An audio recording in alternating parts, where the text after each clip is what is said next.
अच्छा जनाब, इन स्लाइड्स में हम लोगों ने ओवरफ्लक्सिंग देखनी है ट्रांसफार्मर की।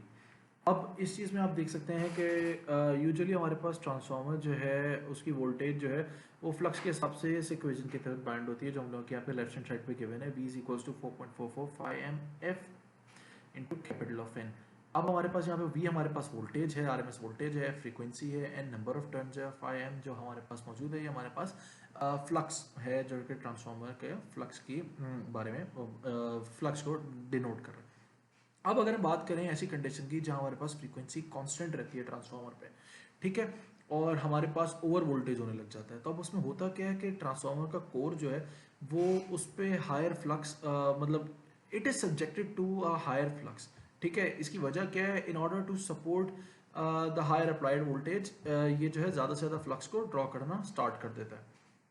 ठीक है, अब यूजुअली जो हमारे पास पावर ट्रांसफार्मर है वो हमारे पास बिल्कुल सेचुरेशन कर्व के कोने पे, मतलब जो बिल्कुल नहीं होता सेचुरेशन कर्व पे ऑपरेट कर रहे होते हैं नॉर्मल वोल्टेजेस पे। ठीक है, जब हमारे पास वोल्टेज हमारे पास नॉर्मल कंडीशन से इंक्रीज हो जाता है और जिसके चक्कर में हमारा फ्लक्स भी इंक्रीज होता है, तो हमारे पास होता क्या कि ट्रांसफार्मर हमारे पास सेचुरेशन में चला जाता है, डीपर एंड डीपर सेचुरेशन में चला जाता है। जब वो सेचुरेशन में ज़्यादा से ज़्यादा जाने लगता है तो इसके नतीजे में इसका बाय प्रोडक्ट क्या होता है हमारे पास, कि ये एक्सेसिव मैग्नेटाइजिंग करंट जो है उसको ड्रॉ करना स्टार्ट कर देता है। ठीक है, इस कंडीशन को यूजुअली हम ओवर एक्साइटेशन भी कहते हैं। और अब इस कंडीशन की वजह से होता क्या, हमारे पास कोर लॉसेस में मतलब कोर लॉसेस होने स्टार्ट हो जाते हैं, जिसकी वजह से ओवर हीटिंग भी होती है ट्रांसफार्मर की, और साथ साथ एडी करंट भी ज़्यादा से ज़्यादा, क्योंकि फ्लक्स की वजह से एडी करंट लॉसेस भी हमारे पास इंक्रीज होना स्टार्ट हो जाते हैं। ठीक है, अगर इस कंडीशन को हम बहुत ज़्यादा देर तक चलने दें तो ट्रांसफार्मर के लिए अच्छा नहीं है, तो इसलिए हम कोशिश करते हैं कि जब भी ये कंडीशन अराइज हो ट्रांसफार्मर को जल्दी से जल्दी ट्रिप करा सकें।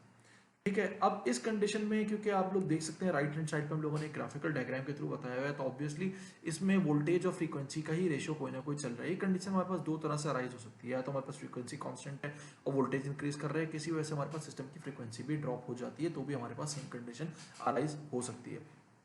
यूजुअली इसको डिटेक्ट करने के लिए हम V upon F ratio use करते हैं, मतलब frequency volts upon voltage upon frequency के रेशियो को यूज करते हैं, या वोल्ट्स अपॉन हर्ट्ज का रेशियो जिसका कॉमनली कहा जाता है, उस रेशियो की मदद से इस चीज को डिटेक्ट किया जाता है। ठीक है, यूजुअली हमारे पास जो ट्रांसफार्मर बनाए जाते हैं वो, फॉर एग्जांपल कोई ट्रांसफार्मर अगर आपके पास बनाया गया डिजाइन किया गया है कि वो 1.25 या 125% ऑफ द रेटेड फ्रीक्वेंसी तक मतलब वोल्टेज रेटेड फ्रीक्वेंसी पे 1.25 टाइम्स अपनी रेटेड वोल्टेज से ज़्यादा जा सकता है, उसे एक्सपीरियंस कर सकता है, उस ओवर फ्लक्सिंग नहीं होती तो नॉर्मल पे चलेगा। लेकिन जैसे ही ये 1.25 से ज़्यादा एक्सीड कर जाएगा वोल्ट्स पर हर्ट्ज रेशियो, तो यहाँ पे ओवर फ्लक्सिंग आने लगेगी। ये हमारे पास दोनों तरह से हो सकता है, या तो हमारे पास इस कंडीशन में वोल्टेज ज़्यादा इंक्रीज हो जाए, या हमारे पास किसी वजह से फ्रीक्वेंसी हमारे पास इतनी कम हो जाए कि हमारे पास ये रेशियो फिर से होल्ड करना स्टार्ट कर जाए, यानी फ्रीक्वेंसी हमारे पास 80% या 0.8% से 0.8 से कम होना स्टार्ट हो जाए, या से हमारे पास 50 हर्ट्ज है वो हमारे पास 40 हर्ट्ज तक हो जाए, तो भी हमारे पास सेम कंडीशन अराइज होने लगती है। इस कंडीशन में फिर हमारे पास ओवर एक्साइटेशन आ जाएगी, तो इसको रोकने के लिए हम लोग वोल्ट्स पर हर्ट्ज रिले को यूजुअली यूज करते हैं। ये वोल्ट्स पर हर्ट्ज रिले जो हमारे पास होती है ये यूजुअली माइक्रो प्रोसेसर रिले होती है। इसको इंशाल्लाह अगली क्लासेस में जब हम आगे टॉपिक्स में माइक्रो प्रोसेसर बेस्ड रिलेज की तरफ जाएंगे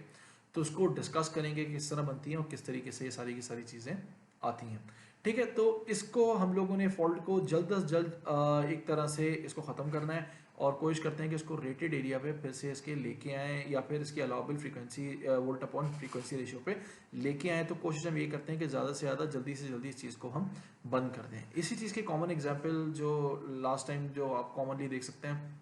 ट्रांसफार्मर पे तो नहीं, मतलब ओवरऑल पूरे सिस्टम्स पे देख सकते हैं, जो हमारे यहाँ बहुत बेग लाइट गई थी उसमें हमारे पास ये चीज़ हुई थी कि फ्रीक्वेंसी एकदम ड्रॉप हो गई थी, जिसकी वजह से हमारा सिस्टम ने जो थे ओवर एक्साइटेशन की तरफ चला गया था, और उसने और ये बहुत बड़ा फॉल्ट जो हमारे पास क्रिएट हुआ था वो इसी चीज़ की वजह से क्रिएट हुआ था।